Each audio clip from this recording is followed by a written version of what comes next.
ฟโก้การันตีได้ว่าแซ่บเบิดแน่นอนว่าซั่นคนเนี่ยมันเข้ากันซะก่อนแซ่บเป็นแซ่บว่าซั่นแล้วว่า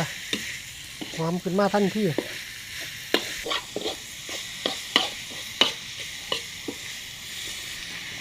หลังจากคนได้ที่แล้วเอาน้ำใส่ครับน้ำล้างโคกว่าท่านเอาน้ำล้างโคกใส่มันจังแซ่บนี่น้ำล้างโคกจากที่ตำมังหันละเอาน้ำล้างโคกใส่แล้วคนโคเล่มันเข้ากันแล้วก็ทิมไว้สักพักหนึ่งก่อนเบิ่งไฟว่าติดบ่ว่าท่านไฟติดลูกดีอยู่